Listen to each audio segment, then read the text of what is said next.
Hey folks, this is Eric from Supportive Venture, and in the first one you learned about how I started my own business at 16 and got to be in Toronto, Canada, where I grew up, and sort of make a career for myself out of that. Now, by the time I was like 23, I was spending more time in Europe because I was experiencing the European lifestyle. I just felt there was so much more personal development that was coming from getting in touch with my roots in Central Europe, and basically, I decided to spend more time in Europe because I could. I had the money, and I started running my business remotely while I was in Europe. Now, 6 hours time difference meant I was working a lot in the evening and stuff, and sending other guys out on site and stuff like that, and keeping my business going. It was at this point I started to imagine what it would be like to run the business completely remotely from Europe, actually. And so I tried it in 2007. I had one of those voice over IP boxes that gave me my Toronto phone line over the internet. I could talk to people like it was a local call. I had VNC, which was a pretty crude remote tool, which allowed me to log on and see their screen and make changes to their computer remotely. And things went well. But at the age of 23, I was more into exploring life than I wasn't running the business. And I basically decided in 2007 I was making a long-term switch to being in Europe. I was also developing my music career. I'm into world music. I was exploring the sounds of Southeast Europe and basically just going from there. And so I started running the business remotely. And over the stage of 3 years, it became that I was spending more time in Europe than I was in Canada. Coming back, my clients were, going elsewhere because I had built a very personality-based business in Canada. And well, the guys who I was sending out were never me. So it basically went downhill from that. And my business slowly fizzled out over the 2008 and until 2011 when I was mostly in Europe. But I had set the framework and made the vision for what it would be like to run an IT company remotely from Europe. And I got a really good taste of what that would be like. And I sort of had a vision that technology was going to allow me to do that, but financially it wasn't possible to do that. And after a while of going back and forth and spending 3 months in Canada, 3 months in Europe, falling in love with a city in Southeast Europe called Belgrade, I was ready for something new. I kind of wanted to set a base down. And so I decided to move to London, England for a year, get a working holiday visa before the age of 30. I could do that. And so I did that. And I moved to London in 2011, shut down my business in Canada. And that's when I first started working for other people the first time in my life. It was 2011. And I went to London. I immediately got 3 companies who were giving me subcontracted work, going all around London, exploring all different sorts of clients that the 3 different companies were sending me out to, mostly businesses, but also home clients that looked very much like the ones I had in Canada, sort of like successful people. But it was a recession back then in 2011. I didn't have enough to make ends meet. And I was in London. I was doing my music thing. I was successful with the music. I put together a band there for my band, and we were touring, playing on the weekend and stuff like that. But I had to stay in London for that. And so in 2012, in January, I got my first full-time job. And it was a real sort of eye-opening experience. I had 2 companies that wanted me, and I worked for 3 days for a wireless provider where I would go and set up wireless access points in cafes and public spaces like that. But then I got a job in a business of 150 structural engineers in central London, and I was their in-house IT guy for the frontline support. And there was a guy who had been there for a while who was running all the servers. And yeah, I lasted only 8.5 months going to an office every day. And during that whole time, I longed to get back to the city that I really loved in Southeast Europe called Belgrade. And so in that full-time work, I saved up about £4,000, and then I went to Belgrade and sort of settled down. During the whole time of living in London, I realized how possible it would be with the emerging technologies to run a business doing remote IT support. So when I got back to Belgrade in 2013, I after a few months of only being an artist and musician, I went back to London and I got in touch with the MSP space in terms of managed service providers, being companies that take outsourced IT contracts from other businesses. And I found one that was willing to have me work a remote only position for 15 hours a week.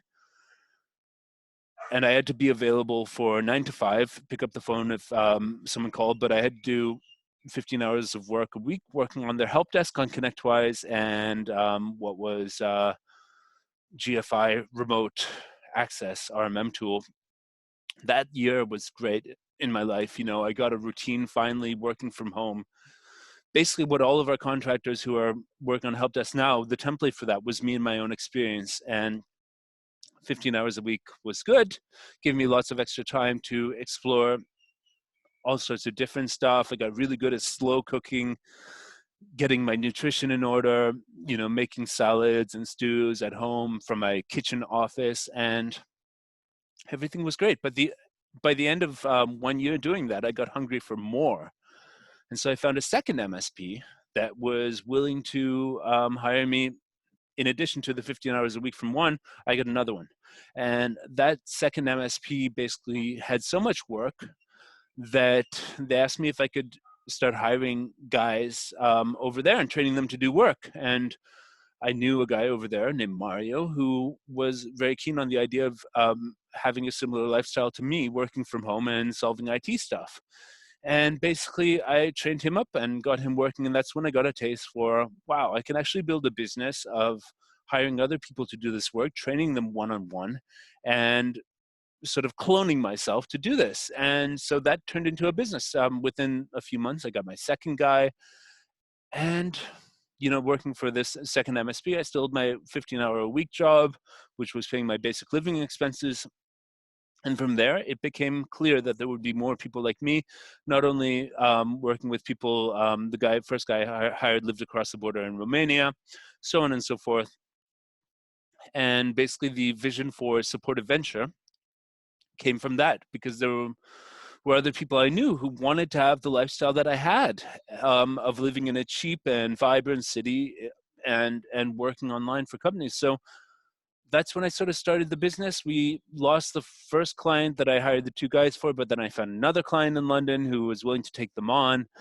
They also needed a dispatcher, so I worked that role, answering the phone and creating service tickets, assigning them, getting them done for the first month. And with that client, it just went on from there. I registered the business, Supportive Venture, in 2016. Before that, I was working as self-employed. And basically from there, it was off to the races for Supportive Venture. And in 2017, I started with two clients. And from the money I was making with that, I had the ability to hire a full-time lead generation person to introduce me to new companies and get me the first meeting where I could talk about building the business. So Supportive Venture in 2017 became something which was growing. And we got our first client from the lead generation, second client, third client, fourth client, fifth client, having someone working constantly. Her name was Nina. She's still with us. Having somebody constantly helping me build the business was really amazing. And from there, we pretty much ended up where we are today, and having worked with so many different MSPs around the world.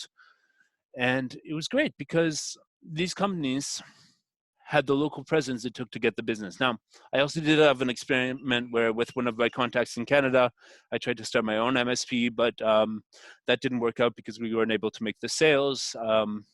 And so I decided to focus on outsourcing exclusively, not running my own MSP, but helping MSPs get high quality, affordable staff on their help desk. And it went from there. By the end of 2017, I had taken my first trip to the region I'm in now, talking to you now, which is Southeast Asia, and hired our first person in Southeast Asia to take care of the night shift.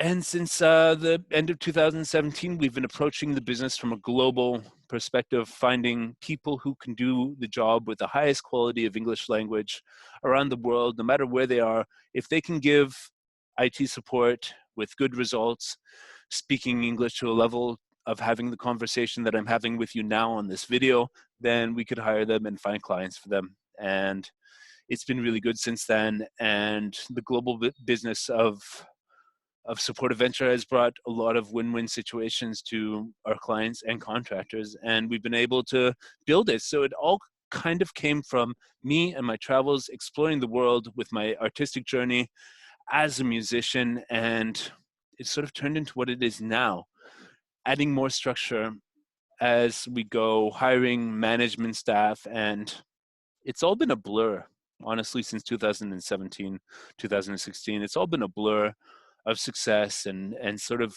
building the business step by step with the common values that we share with our clients and contractors. You know, people like me who decide to explore the world, and people like me who want to live in these vibrant locations, and companies that want to have great people on their staff in a way that they had a guarantee that there was a company that was focused solely on providing them the best labor for their help desk. And that's pretty much where we are today, folks. And what I think you can take away from this story is that there's a certain amount of experience that came from this business, and I built it piece by piece based on my own passion for travel, my own passion for technology, and my own vision of a global world that is connected by the internet and using the sorts of technologies. And we've basically remained in the IT sector because people in the IT sector understand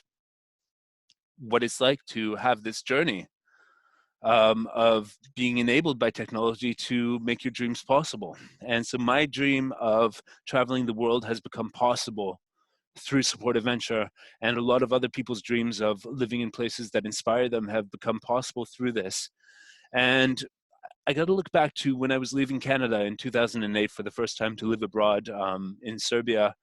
When I bought a one-way ticket, didn't know when I was going to come back. That all, you know, people thought I was crazy in Canada, that I would leave such a place. My parents, you know, gave me lots of sit downs, similar to when I dropped out of university to pursue my IT business. You're making a big mistake, so on and so forth. But there was something within me that sort of said, no, there's some sense here. There's opportunity here. And there's a huge chance that I'm going to succeed because I feel so passionate about living in these places. I feel so passionate about the fact that you can work remotely. And I feel so passionate about the fact that I can make a business that provides value to the world out of this. And all of the sorts of successes and failures I've had in this business have led to very strong values that have been cemented in the business structurally and have led to the experience that we're running with today. And, you know, all the management in my company, they know what it's like to live in a place that inspires them. Like, you know, Donovan now lives in Argentina. He lived in Belgrade in Serbia, like me, for a decade or so.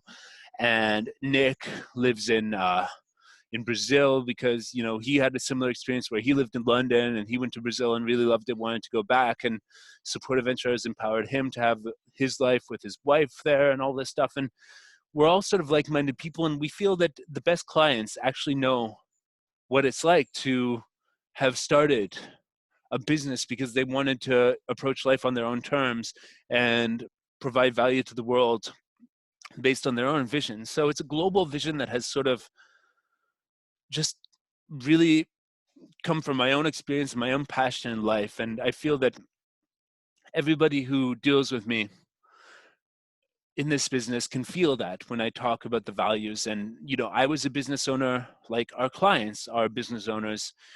I was running my own business in Toronto, so I know what that's like. And I was a traveler who was actually looking at teaching English as a way of surviving in Belgrade.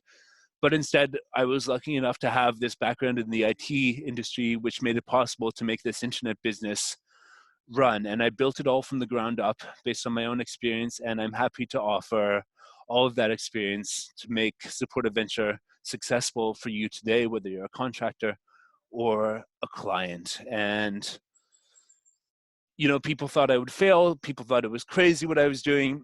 But as a lot of entrepreneurs do, I went past all that and listened to the voice inside myself that said, no, there's a real business here and it can be successful if it's managed the right way. I went through a lot building this business, lots of tough times, lots of sleepless nights, dealing with clients in different time zones. And I'm happy to have emerged in such a way with all this experience that I know what this business is about, and I know what value it provides to people's lives, and I know that implemented properly, this model can provide a win-win-win situation for our clients, our company, and our contractors. So thanks a lot, Eric from Support Adventure. I hope this was, sort of fills in the blanks about who I am, where I come from, and how I built this business for anyone who's watched up until now. And I'm looking forward to working with anybody who, ends up contracting with us and signing a contract with us as a company to provide their results on their IT company's help desk. So thanks a lot. Greetings from Thailand, and take care.